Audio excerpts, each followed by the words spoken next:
You believe you're a good person. You've never hurt anyone intentionally. You follow the rules. You help when you can.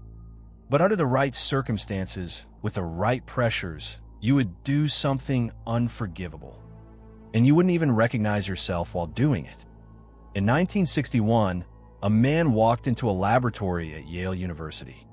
He was ordinary, a high school teacher, married, 2 kids. He'd responded to a newspaper ad offering $4 to participate in a memory study.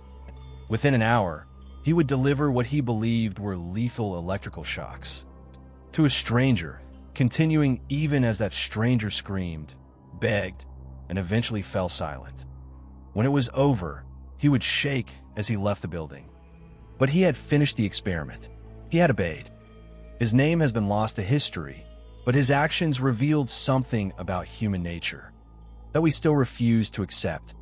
The man he shocked wasn't real. The screams were recorded, but his willingness to continue was genuine. And that willingness exists in you too. We tell ourselves comforting stories about evil. We say it belongs to monsters, to people fundamentally different from us. We point to history's villains and reassure ourselves that we would have been different, that we would have resisted, that our moral core would have held firm. But the science tells a different story. It tells us that goodness is not a fixed trait, but a fragile state, and that the distance between compassion and cruelty is shorter than the length of a single decision. Stanley Milgram designed his obedience experiments to answer one question that haunted post-war America. How did ordinary Germans participate in the Holocaust? How did teachers, shopkeepers, clerks, and fathers become complicit in systematic murder? The prevailing theory suggested something disturbed in the German character, some cultural defect that made them uniquely susceptible to authoritarian evil. Milgram suspected otherwise. He suspected that the capacity for obedience to destructive authority was universal, waiting dormant in every culture, in every person, requiring only the right conditions to emerge. His experiment was elegant in its simplicity. Participants were told they were helping test the effects of punishment on learning. They would play the role of teacher. Another person, the learner, will be strapped into a chair in an adjacent room and fitted with electrodes. The teacher would read word pairs. When the learner made a mistake, the teacher would administer an electric shock, increasing the voltage. With each error, the shock generator had 30 switches, labeled from 15 volts to 450 volts. The labels progressed from slight shock to danger, severe shock, and finally to an ominous XXX at the highest levels. The learner was an actor. The shocks were fake, but the teachers didn't know this. They heard the learner's responses through the wall. They heard him mention a heart condition before the experiment began. As the shocks increased, they heard grunts of pain, then demands to be released, then agonized screaming, then desperate pounding on the wall, and finally, after 300 volts, nothing but silence. And throughout this progression, standing beside the teacher was the experimenter in a gray lab coat, calm and authoritative, offering no more than simple prompts when the teacher hesitated. Please continue. The experiment requires that you go on. You have no other choice. You must continue. Before running the study, Milgram surveyed psychiatrists, asking them to predict the results. They estimated that perhaps 1% of participants would go all the way to 450 volts, and that these individuals would likely show signs of psychopathology. The psychiatrists were wrong. 65% of participants administered the maximum shock. They were not sadists. Many showed visible signs of distress. They sweated, trembled, bit their lips, dug their nails into their palms. Some laughed nervously, a stress response so disturbing that Milgram noted it in his reports. But they continued. When they protest, the experimenter offered no threats, no punishments for refusal. only the reassurance that the experiment must go on, that he would take responsibility. And that was enough. The results horrified people when they were published. Critics attacked the methodology, questioned the ethics, suggested the findings were exaggerated. But the experiment has been replicated across cultures and decades, and the results remain consistent. Most people, when placed in a situation where authority figures normalize harmful actions and take responsibility for consequences, will obey. They will do things that violate their stated values. They will ignore the evidence of their own senses. They will prioritize obedience over empathy. But obedience is only one pathway to moral collapse. Sometimes good people do terrible things not because they're following orders, but because they're following the crowd. In 1971, Philip Zimbardo converted the basement of Stanford Psychology, building into a mock prison. He recruited male college students, screening them carefully for psychological stability, and randomly assigned them roles as either prisoners or guards. The experiment was designed to last 2 weeks. It was terminated after 6 days because the guards had become genuinely abusive and the prisoners were showing signs of severe emotional disturbance. The transformation happened quickly. Within hours, guards began asserting their authority in petty and demeaning ways. They made prisoners do push-ups as punishment. They forced them to clean toilets with their bare hands. They stripped prisoners naked, placed bags over their heads, made them simulate sexual acts with each other. These were not cruel people selected for their sadistic tendencies. They were ordinary college students who, 72 hours earlier, had no particular interest in dominating others. But the situation gave them power, defined certain people as less than human, and removed normal social consequences. That was sufficient. One guard later explained his behavior in terms that should unsettle us all. He said he was trying to be a good guard, to play his role effectively. He wasn't motivated by hatred or anger. He was motivated by a desire to meet expectations, to do the job well. The cruelty wasn't incidental to his sense of duty. It was integral to it. And this is perhaps more disturbing than if he had simply enjoyed causing pain, because it suggests that ordinary conscientiousness, that quality we praise and cultivate, can be redirected toward monstrous ends when the social context defines monstrosity as appropriate behavior. Zimbardo had to end the experiment after a graduate student who barely knew. The participants confronted him. She watched the surveillance footage and asked him a simple question. "What are you doing to these boys?"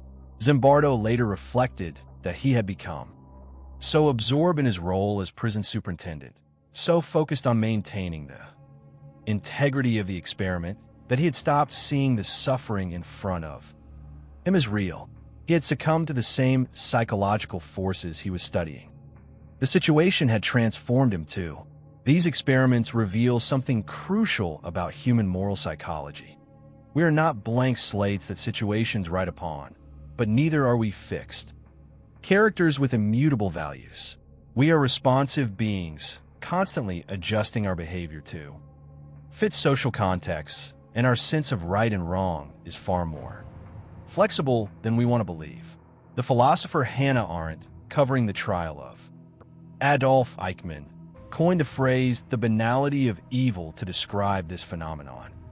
Eichmann was not a monster in the way we imagine monsters. He was a bureaucrat, a man of ordinary intelligence and conventional values who participated in genocide not through hatred, but through careerism, through a desire to be efficient, to follow procedures, to advance in the system. We resist this conclusion because accepting it means accepting our own vulnerability. If evil requires extraordinary circumstances, but ordinary people, then we cannot protect ourselves by simply being good. We must remain vigilant about the situations we enter and the roles we accept. We must recognize that our moral instincts, ed over millennia for small group cooperation, are easily hijacked by modern hierarchies and institutional structures.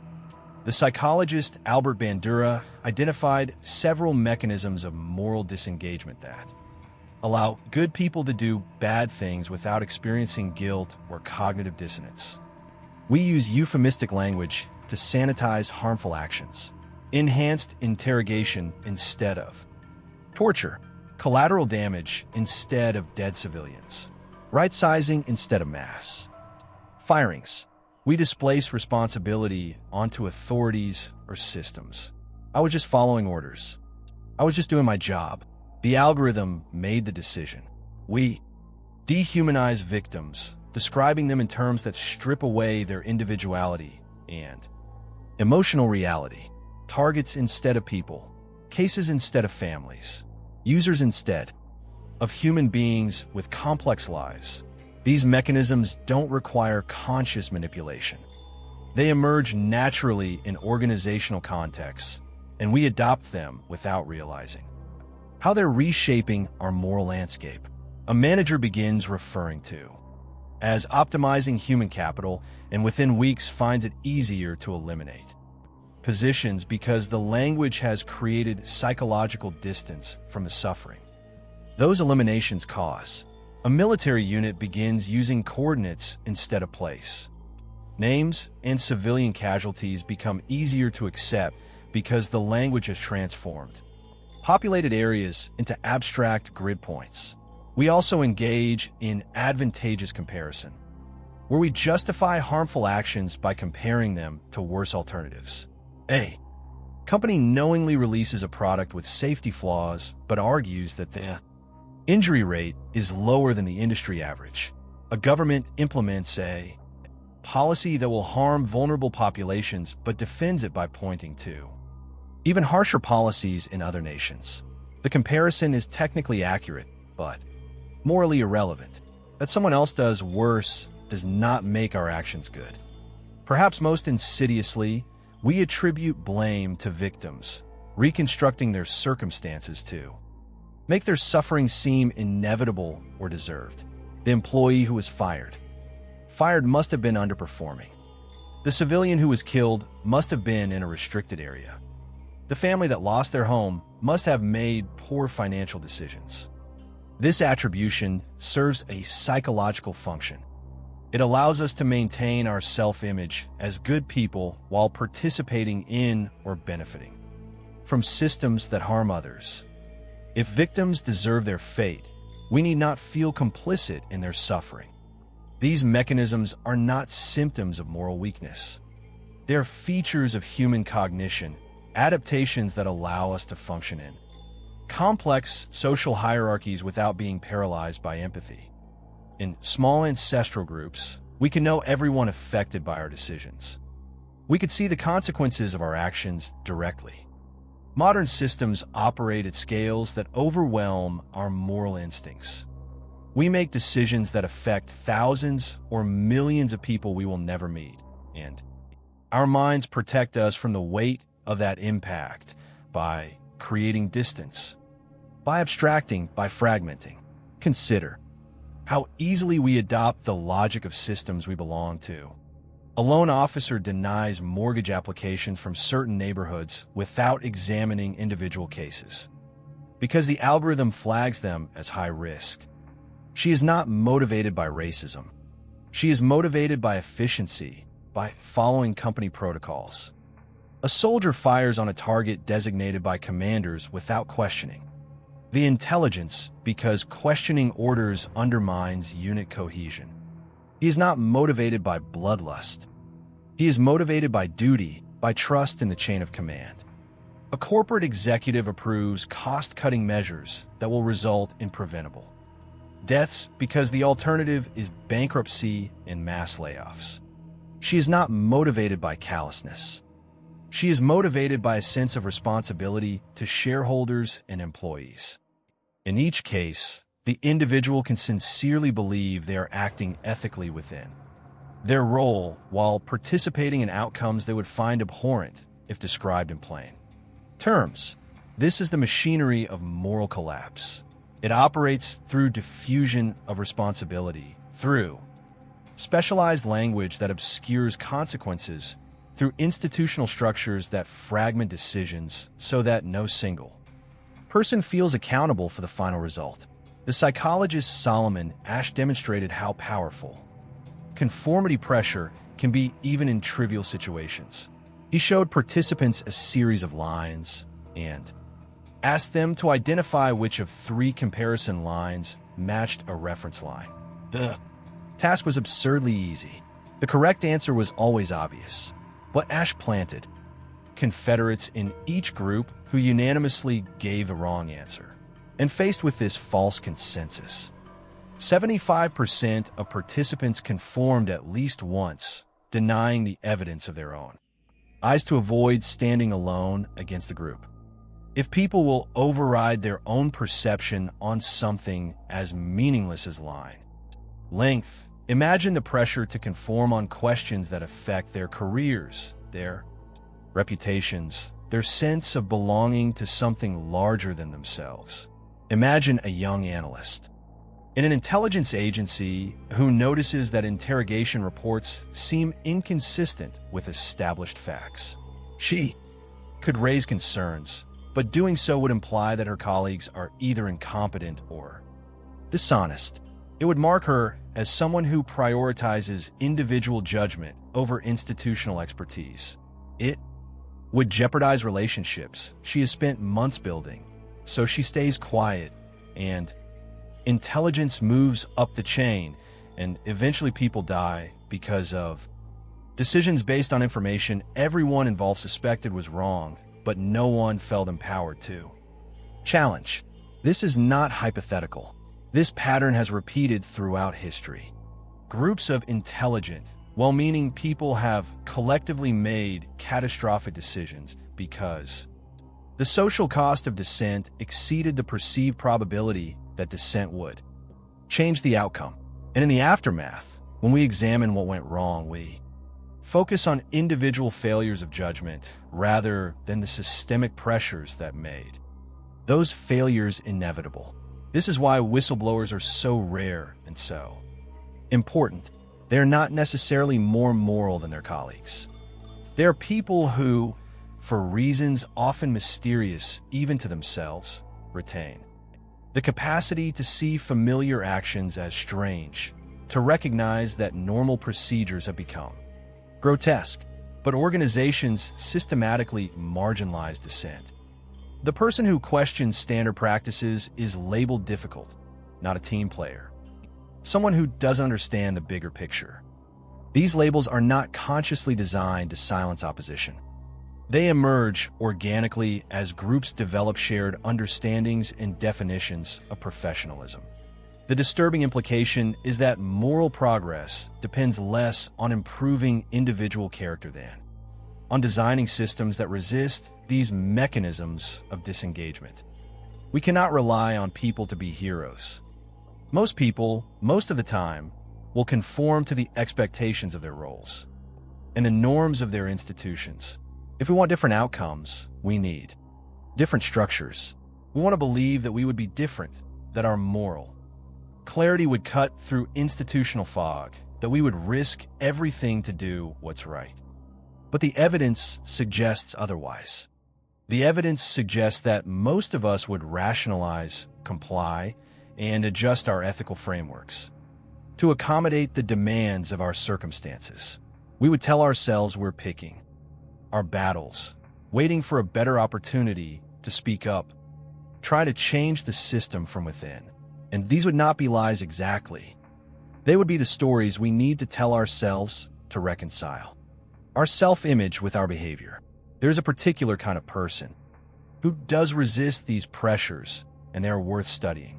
Researchers have identified certain characteristics associated with moral courage. People who intervene when others need help, who blow whistles on institutional wrongdoing, who refuse orders they believe are unethical, tend to share certain traits. They have strong internal loci of control, meaning they believe their actions matter and they are responsible for their choices. They have diverse social networks that expose them to different perspectives and reduce dependence on any single group's approval. They have often experienced marginalization themselves, which makes them more sensitive to the suffering of others and less invested in maintaining their status within hierarchies. But these characteristics are not guarantees. Plenty of people with strong values and diverse networks still conform when pressure mounts. And this brings us to perhaps the most unsettling insight from decades of research on moral behavior. There is no reliable way to predict in advance who will stand firm and who will collapse. The same person might act with extraordinary courage in one situation and shameful cowardice in another. Context matters more than character. You're not immune to these forces. Your education, your values, your self-awareness, none of these provide protection. They might make you better at rationalizing harmful actions, better at constructing sophisticated justifications for doing what the situation demands. Intelligence and moral sensitivity do not prevent complicity. Sometimes they enable it by giving us the tools to reconcile contradictions, to find nuance where simplicity would reveal stark ethical failures. The question then becomes not whether you're capable of doing terrible things, but what situations you allow yourself to enter and what structures you help create or resist. Every time you accept a role in an organization, you are betting that you will retain moral clarity even as institutional pressures mount. Every time you defer to expertise or authority, you're trusting that those above you in the hierarchy deserve that trust. Every time you use specialized language that distances you from consequences, you're taking a step toward moral disengagement. These are not inherently wrong choices. They are unavoidable features of living in complex societies, but they carry risks we rarely acknowledge. You will probably never face a dramatic moral test where the stakes are clear and the right choice is obvious. Instead, you will face 1,000 small compromises, each one reasonable in isolation, each one justified by circumstance. And one day you will look back and realize that the person you have become is someone you would not have recognized. The transformation will have been so gradual that you missed it happening. And you'll tell yourself a story about why your situation was different, why the choices you made were necessary. But deep down in a place you rarely examine, you will know the truth. You were not special. You were not exempt. You were just another good person who learned to live with doing bad things. If this unsettled you, if you recognized yourself in any of these patterns, that recognition is valuable. Subscribe for more explorations of the darkness we carry. And the next time you feel pressure to go along, to stay silent, to prioritize comfort over conscience, remember that every atrocity in history was built from moments exactly like that one. You get to decide what you do with yours.